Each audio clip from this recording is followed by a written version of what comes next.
Mastering the passive voice, negatives and questions. Hello, everyone. Today, we're diving deeper into the world of the English language, focusing on a critical grammar concept: the passive voice, specifically the use of passive voice in negative statements and questions.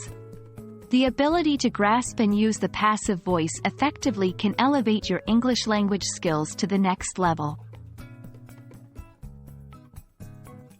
Before we dive into negatives and questions, let's have a quick recap of the passive voice.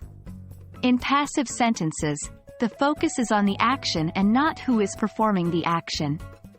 For example, the active sentence, "John ate the apple," becomes, "The apple was eaten by John," in passive voice.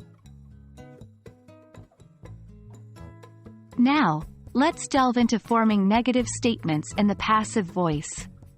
It's relatively simple. You just need to add not after the be verb.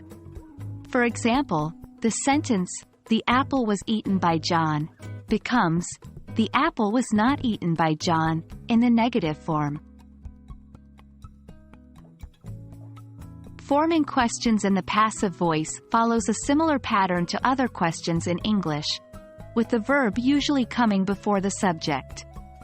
For instance, the sentence, "The apple was eaten by John," turns into, "Was the apple eaten by John?"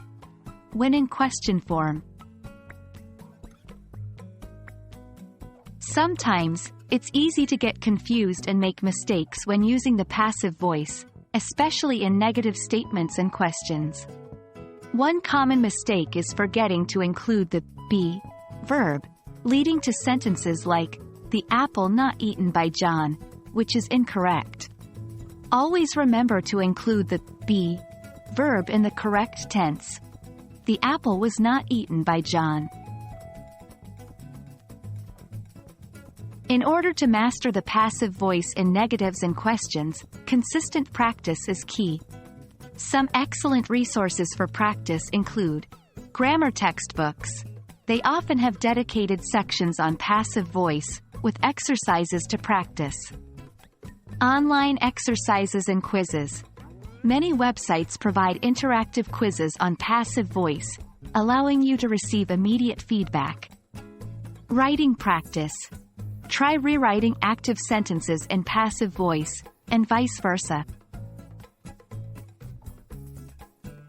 I hope this video has given you a clearer understanding of the passive voice in English, particularly how to form negative statements and questions.